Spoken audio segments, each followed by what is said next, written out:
If you think cybersecurity is just about firewalls and antiviruses, you're already behind. Welcome to the show. Today we're talking about the 2026 outlook with regards to cybersecurity. What are the key things we need to be looking at as general users, administrators, people in management, and cybersecurity leaders? In a world where attackers move faster, smarter, and cheaper than ever before, and defenders are forced to rethink everything from identity to cloud security. We look at both ends from the perspective of defenders to that of the offenders. Uh, there's some more. There's some.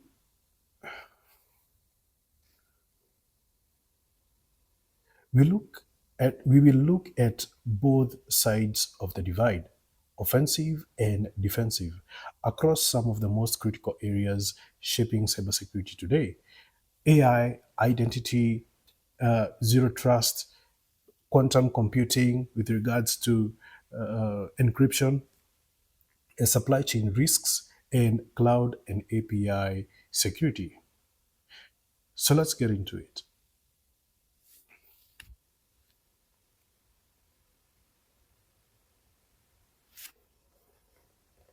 So, AI. When it comes to AI, it is the great accelerator to everything cybersecurity.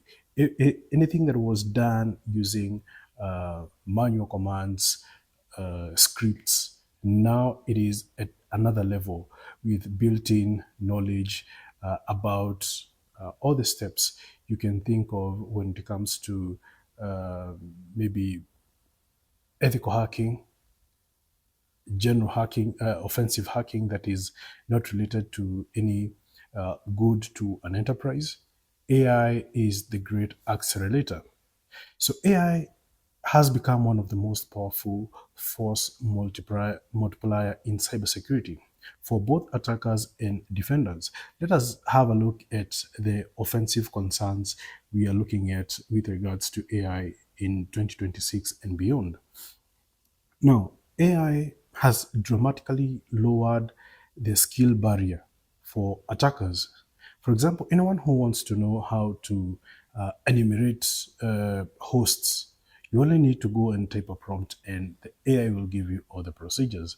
Anyone who needs to know how to do open source intelligence gathering, AI is there to help you with that.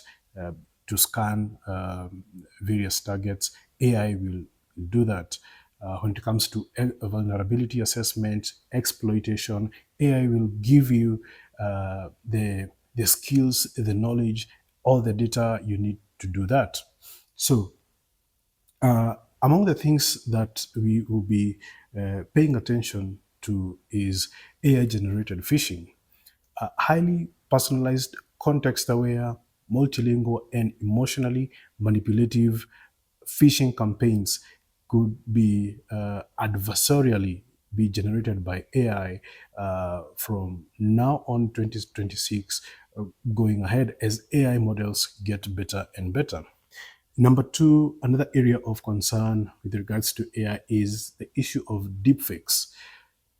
When it comes to voice and video impersonation targeting executives, finance teams, and help desk operators, that is a key area of concern.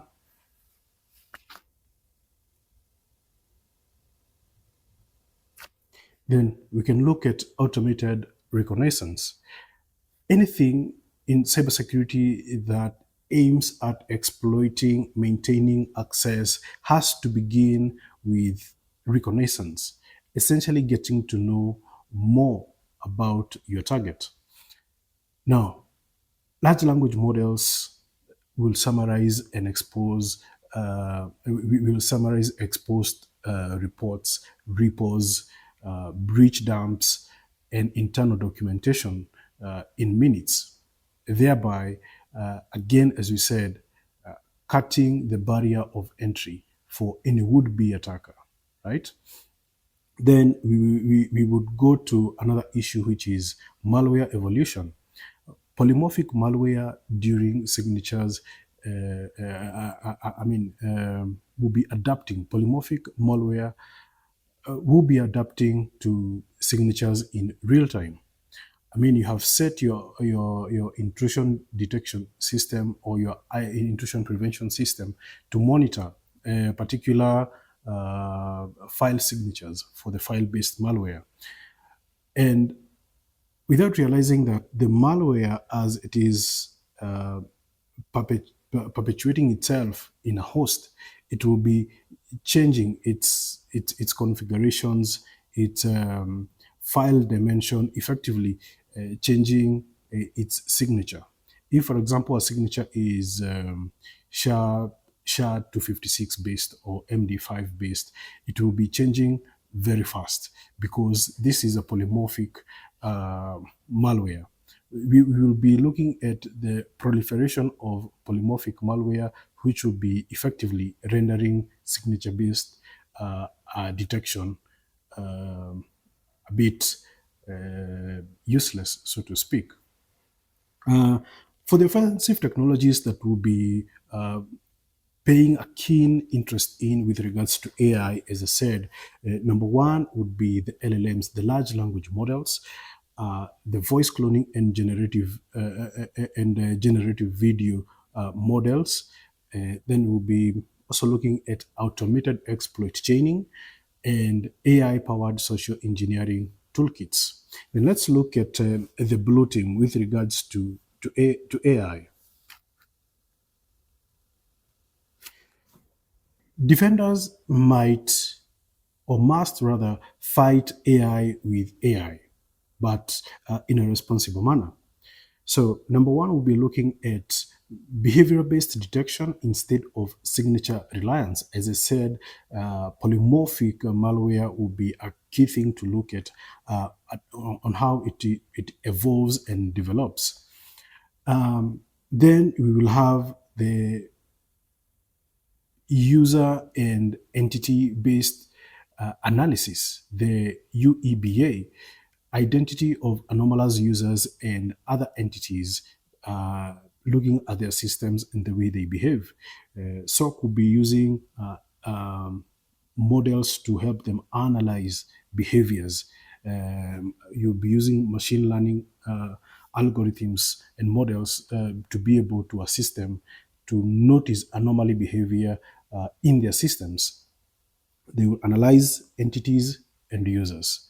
For example, in cases of lateral movement, if you look at one identity that is infiltrating various servers, computers, and for a very long time it has never done that.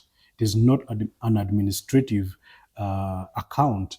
Then that raises a question of anomalous behavior. So the area of user and entity behavior analysis will be highly aided by AI, by machine learning algorithms.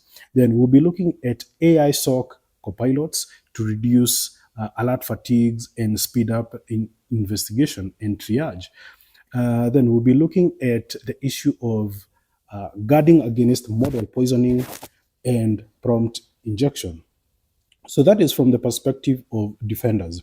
Then let's look at the tooling for defenders with regards to AI. We'll be looking at AI-powered SIEMs and XDR. For example, the common ones in the market like Sentinel, Chronicle, CrowdStrike, all these vendors will be looking at, and they have already begun doing so, but they will be looking at being a lot bigger in AI and incorporating artificial intelligence in their tooling and in their larger portfolio of security tools. Then we'll be looking at machine learning based anomaly detection. This, as I said, is for UEBA. And then we'll be looking at secure AI pipeline and model governance and red teaming AI systems themselves. So the blue teams will be using AI to to run red team exercise. Effectively, you could say, since you're in the blue team, if you're doing the red teaming exercise, we can call that in cybersecurity purple team exercises, right? So the key point here, with regards to AI and cybersecurity in 2026 going forward, is AI accelerates attackers faster than organizations can mature their governance. Let's look at the big issue again in the outlook of cybersecurity from now going forward: identity. Now, from an offensive point of view, identity compromise is now the number one or the primary initial access vector.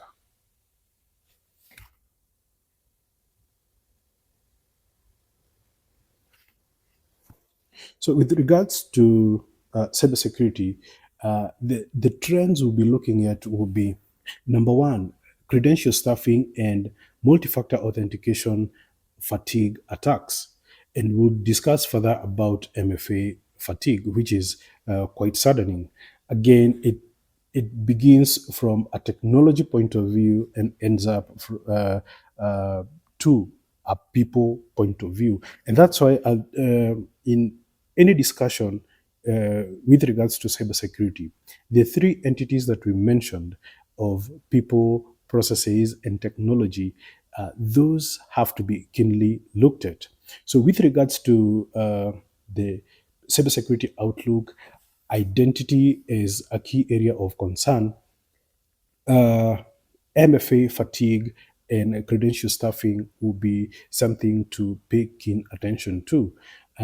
Then we'll be looking at OAuth token abuse. We'll be looking at session hijacking and cookie theft. We'll also be looking at abuse of service accounts and API keys going forward. All those fall under the realm of identity and access management. There's a feeling in cybersecurity that, and it's almost like an adage, that attackers don't hack systems per se. Nowadays, they log in, right? So, in the advent of AI, in the advent of advancement in computing, I mean, when an attacker grabs and encrypted credentials, they are able to brute force their way. They're able to decrypt those encrypted credentials quite fast. So essentially, these days, uh, there's a general feeling that attackers don't hack systems; they log in. So that tells you the sorry state we are in for people who are left behind with regards to advancement of uh, uh, red team craft, right? So let's look at offensive techniques that will be key with regards to the area of identity. So number one will be phishing as a service. We'll be looking at Evo Nginx, adversary in the middle frameworks. We'll be looking at the issues of password spraying. We'll be looking at living off the land identity abuse. So all these are concepts that the blue team needs to be well aware of how they operate, the tactics, the techniques, and the procedures. So again, just to mention, with regards to offensive techniques that should be looked at when it comes to identity, we said we will be looking at phishing as a service, things like Evo Nginx or adversary in the middle framework. We'll be looking at password spraying and the issue of living off the land identity abuse. So, what are the defensive concerns with regards to identity that we'll be looking at in the near future?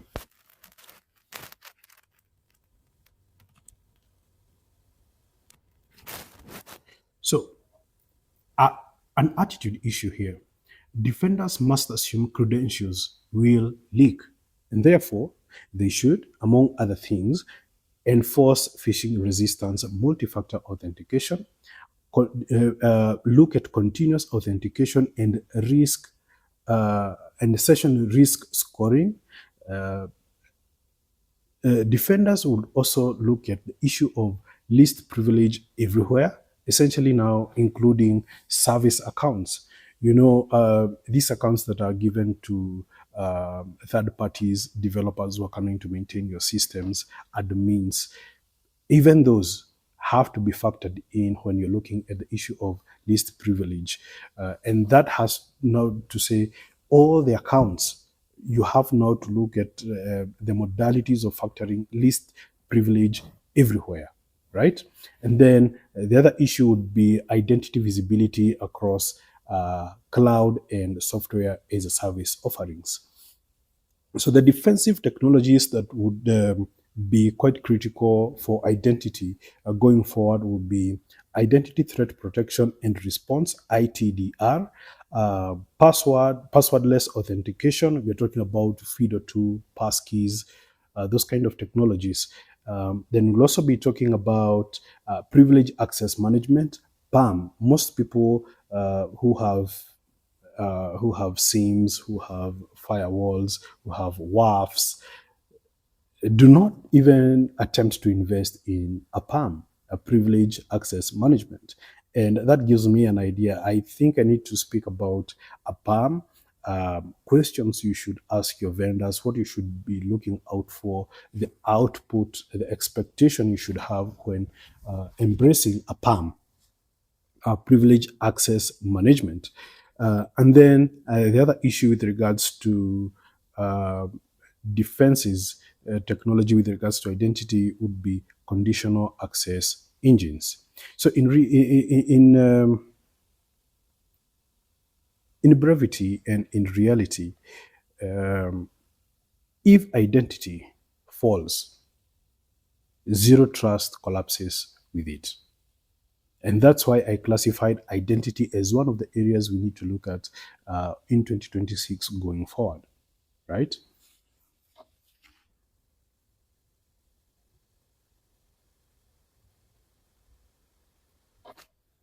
So the next thing we need to look at as cybersecurity leaders and professionals going forward is the issue or the concept of zero trust. Is it a strategy or a buzzword? I know most of you have heard about it, but it's a mindset. It's from a policy point of view. Let's look at it. How will an attacker look at zero trust? Attackers love false zero trust, right? So, one of the issues that would be looked at would be flat flat networks with SSO slapped on it. And these, we are talking about, imagine an enterprise that has applications that are running on AD. Everyone is authenticated using AD. And we say that that is SSO, single sign-on authentication. So as much as everyone is using single sign-on, uh, is it a single point of failure? That is what you should ask yourself. Should there be other factors, right? So zero trust is a concept that deals with always authenticate, never trust. So once we say, especially you slap AD authentication across all your applications, and then in those applications you embed remember me, that is quite far from zero trust. So remember, we said this is a mindset. So attackers love fake zero trust, and we gave a case in point: flat network with SSO slapped on top of it. Then we'll be looking at over trusted internal APIs, then over permissioned software as a service roles. And this could facilitate lateral movement via misconfigured trust relationships. As I said, you're saying AD we will help you in authentication, and it's a trusted single sign-on offering, right? I know in Kenya most of the organizations that run on Windows infrastructure, most of the time they will be logging in using AD or any other federated technology for single sign-on. Uh, the issue also of token reuse across environments will also facilitate the issue of lateral movement. This is movement across the network nodes in your network. Then the issue of overlapping IAM roles. When I say IAM roles, I mean identity access management roles. And this is quite prevalent where you have an access mode such as role-based access. So you'd have various roles have interlapping or overlapping, so to speak, permissions. So there's an administrator, there's an accountant, there's a clerk. You find there's one permission that is detrimental and destructive that is across all of them. For example, a delete permission, yeah, that shouldn't be given even to an admin for transactional records. So, from an offensive point of view, that is what we'll be looking at. Uh, a fake zero trust implementation that can be characterized by over-permissioned SaaS roles, flat network with SSO slapped on top of it, over-trusted internal APIs. Those will most oftenly facilitate lateral movement. And as we said, it will be through misconfigured trust relationships, token reused across environments, and overlapping identity and access management roles. So, with regards to zero trust, what are we looking at from a defensive point of view? Zero trust is a continuous verification. It's not a product. In fact, it should be rooted in policy. It's not a product per se. So, from a defensive point of view, we are talking about verifying users, devices, locations, behavior with every request. Then we're also talking about micro segmentation to limit blast radius in case of a compromise. At the back of your mind is a defender. You should always know you cannot cover all the bases, and infiltration will happen at one point or the other, right?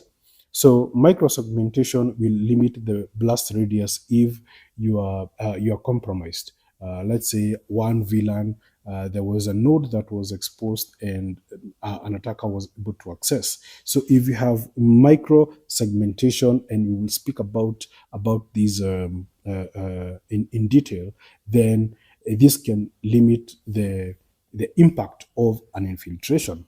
Then with regards to zero trust and defense, you will also be looking at explicit trust boundaries between workloads.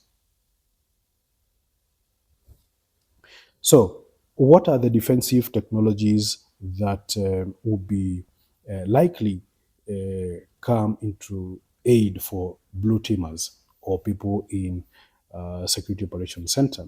So, we'll have zero trust network access, an implementation of that, ZTNA, and then software defined parameters. We'll have device posture validation and microsegmentation. You can do it at the kernel level using protocols such as eBPF, at service level where you have service meshes. Um, Essentially, zero trust fails when implemented as an architectural diagram instead of an enforced policy. So it has to come out clearly from a policy point of view, your security policy. Something that is inside the ICT policy. It has to come out clearly. So that is zero trust and how it should be looked at, and the areas of concern that might come out from now going forward, 2026 going forward. The other issue is with regards to encryption. Do you have an SSL at your place of work? That service that you're very proud of, that encryption, that encrypted drive, that fully qualified domain that has an SSL slapped on it and a nice padlock in the browser address bar. So that is what now we want to talk about. And why are we talking about it? It is because of the advancement of computing, and the power of computing has increased year on year. And therefore, we are saying in the advent of quantum computing, what is your long-term strategy with regards to your cryptography? So let us look at the offensive implications of quantum computing. So currently, the asymmetric encryption protocols, our algorithms that we are using. We are talking about RSA, we are talking about elliptic curve cryptography, we are talking about Diffie-Hellman algorithm. These ones is what is prevalent right now in asymmetric cryptography. The other concern is stored encrypted data. Remember when we are talking about confidentiality and the issue of maintaining data safety, we talk about data at rest and data in transit. So stored data, this data is likely to be harvested now and decrypted later using post-quantum algorithms, right? Then the other issue of concern is long-lived secrets like certificates and backups. So those are the concerns we are looking at. So remember, I've said three things. We are looking at the current regime of cryptography, some of the most efficient and advanced cryptography algorithms that we are using that are pre-quantum. We are at risk. So we have said most of the prevalent algorithms that we're using are RSA, ECC, and Diffie-Hellman. I've used most of these. In fact, I remember when I'm provisioning web applications and I'm using Nginx, most of the times when I'm using Certbot and I have done I've installed a certificate, I'll generate a key using Diffie-Hellman algorithm. So these technologies, the three prevalent algorithms for encryption that I have just mentioned, the RSA, ECC, Diffie-Hellman, we will need to know how to upgrade those in the near future because of the post-quantum computing. The other issue is stored encrypted data. There's an aspect of harvesting that data right now and decrypting it later. That is something that is happening. People are exfiltrating encrypted data and chilling, so to speak, until post-quantum computing is readily available so that they can easily break the current algorithms that we have. And the other issue I mentioned would be the long-lived secrets like certificates and backups. So nation states are already collecting encrypted traffic for later encryption, as I said, as they wait for the post-quantum computing to mature. Then what are the defensive imperatives? What are the key concerns for the blue teamers? Even if quantum computing seems like it's miles away, data sensitivity lasts decades. So inventory cryptographic dependencies will be there. There will be the issues of designing crypto agile systems. There will be issues of beginning of of beginning hybrid post-quantum transitions. So those are the key issues for the blue teamers. Again, inventory cryptographic dependencies. What are the underlying technologies that are affected by the post-quantum technologies? And a key thing with post-quantum are the complexities of the algorithms that are used with post-quantum technologies. For example, the Shor's algorithm. That is very handy when it comes to defeating the current encryption algorithms that we are using. Then there will be the issue of designing crypto agile systems. I mean, we will be designing systems that allow us to quickly swap algorithms when need be. Then there's the issue of, for us, beginning uh, to look at hybrid post-quantum transitions, essentially moving now from the RSA, the ECC, to more post-quantum, uh, uh, to post-quantum, let's say, algorithms, right? So defensive technologies that the blue teamers or the defensive teams will be looking at are, number one, embracing post-quantum cryptography, and NIST have an array of selected algorithms. We could display them and show you the kind of algorithms that NIST is proposing. And the other issue we'll be looking at is hybrid TSL, terminal layer security schemes.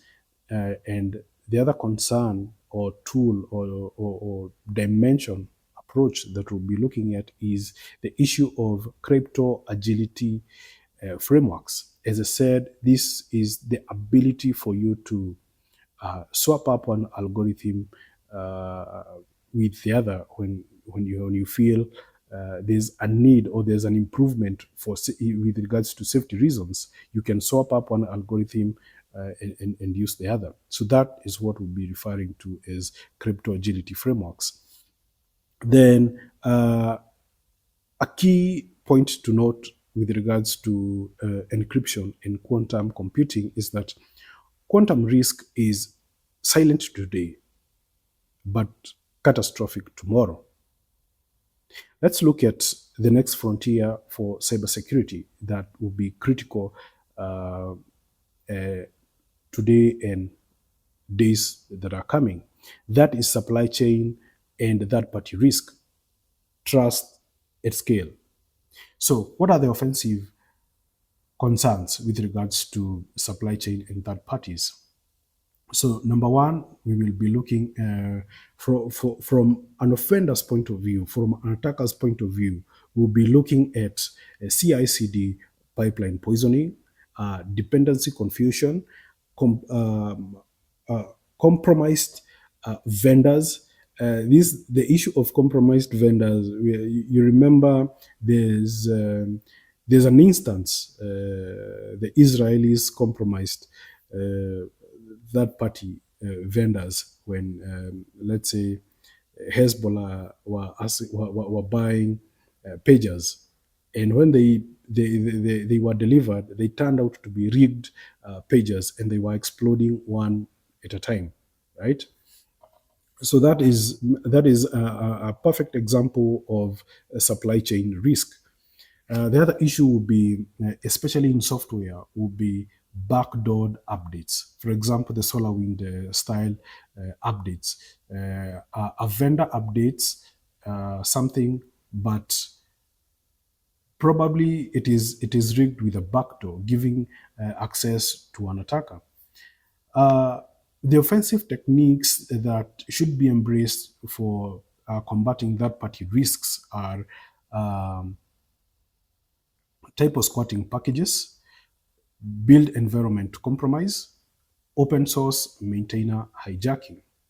So essentially, this is not, as I said, it is not combating anything. These are techniques that would aid an offender with regards to that party supply chain risks, right? So, as I said, that would be typo squatting packages, I mean, this is ensuring that the packages are misspelled or resemble what is a legitimate package. And when you go to install, by mistake you install something that is misspelled, thinking that it's the legitimate package. The other thing will be build environment compromise and open source maintainer hijacking. So, what would be the defensive priority for this kind of risk? So, you cannot outsource risk per se. The issue we'll be looking at from a defensive point of view is continuous vendor assessment.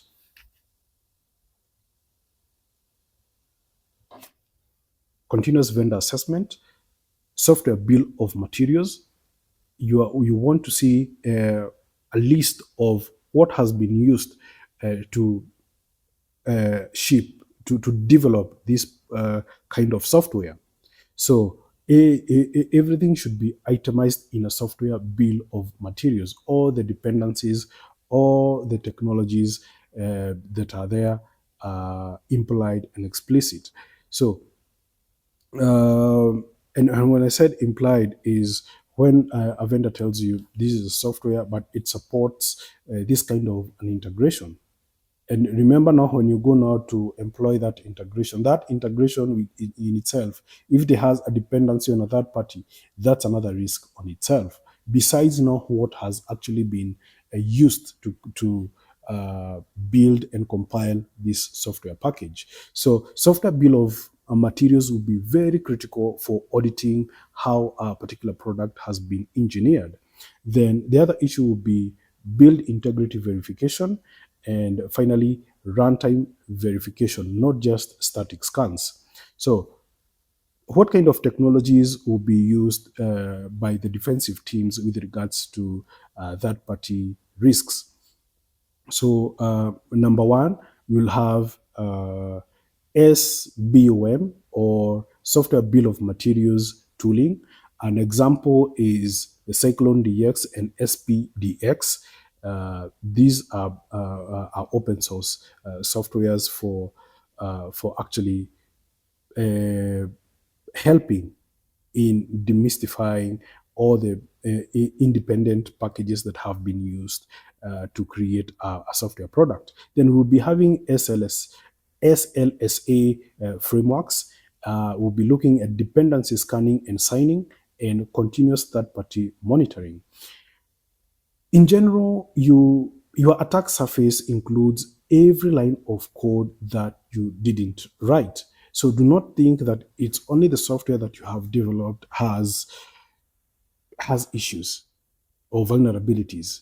Even the lines of code you did not write, that software that came predefined for you, that you bought off the shelf, also contains a lot of vulnerabilities. And that's why you see in Kenya, for example, in the ERP space, usually we will be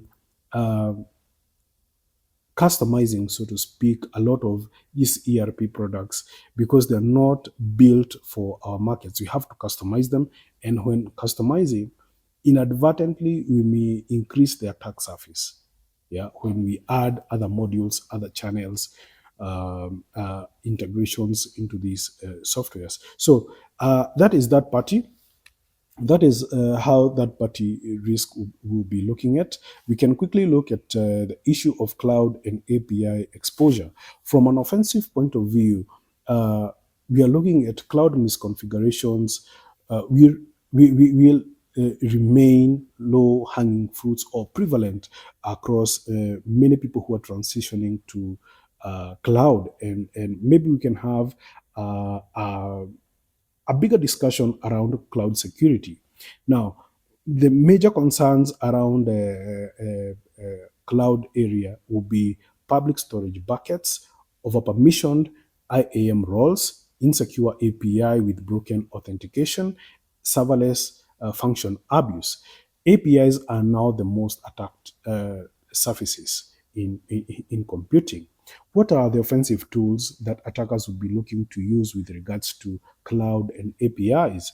We look at API fuzzing, We'll be looking at token replay attacks. There will be an issue of cloud metadata abuse. There will be an issue of server-side request forgery. This is when an attacker abuses the inputs that come through a URL to get resources that do not belong to them. What are the defensive challenges that we are looking at when it comes to the cloud? So number one is looks like a buzzword. We have shift left security without blocking developers. Essentially, shift left is a terminology that is commonly used to advocate for security during development of those API backends, rather than looking at security as a concern after going live or after implementation of an API. So you have to do it in such a way you do not hinder developers in continuing with their work.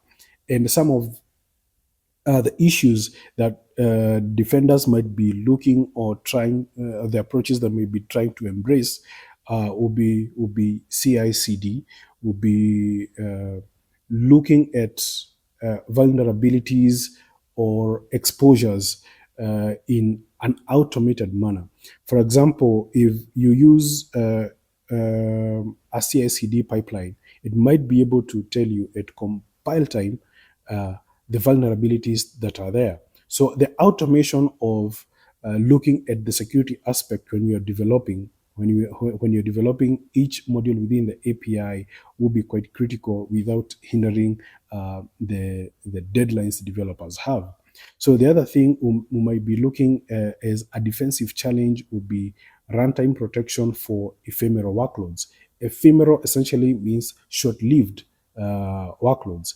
So you need to protect, if something is happening within a short period of time, then it needs protection. That runtime, it needs protection. That's what we're trying to call runtime protection for short-lived workloads or short-lived activities, so to speak, in the cloud, right? Then the other challenge would be API visibility and behavioral enforcement.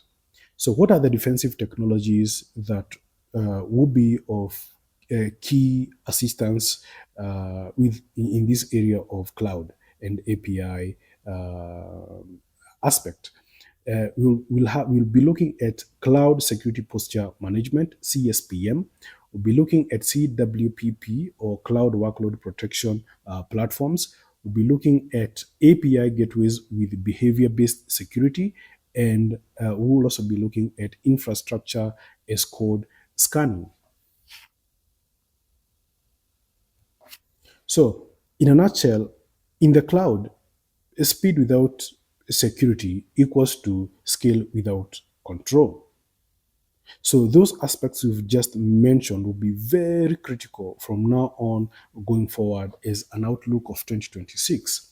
So the additional areas that we had not mentioned but are critical as well, we'll be looking at the evolution of ransomware. You remember, this is a type of malware that creeps into your machine and encrypts your drives your drives or files, and then you are extorted.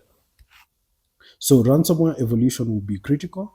Operational technology and Internet of Things security will be critical. And majorly, this is because this is an area that has lagged with regards to cybersecurity.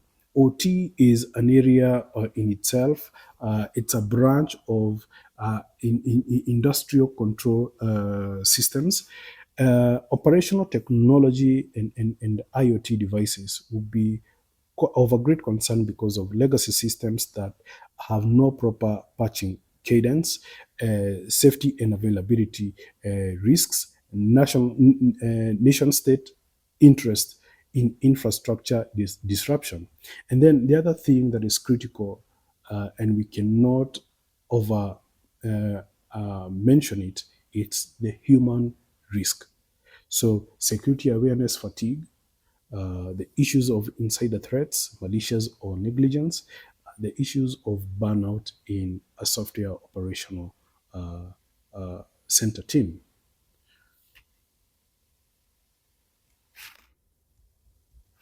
So, bottom line, as I close this session, cybersecurity today is not about preventing all attacks. It's not about buying more tools. It's not about chasing compliance checklist. It's about reducing attack dwell time. It's about limiting the blast radius. It's about designing for failure and recovery. It's about aligning people, processes, and technology. Attackers needs an attacker needs to be right once. A defender must be ready every time. Thank you. This has been a session from Gumzo Cybersecurity Podcast. I hope you enjoyed.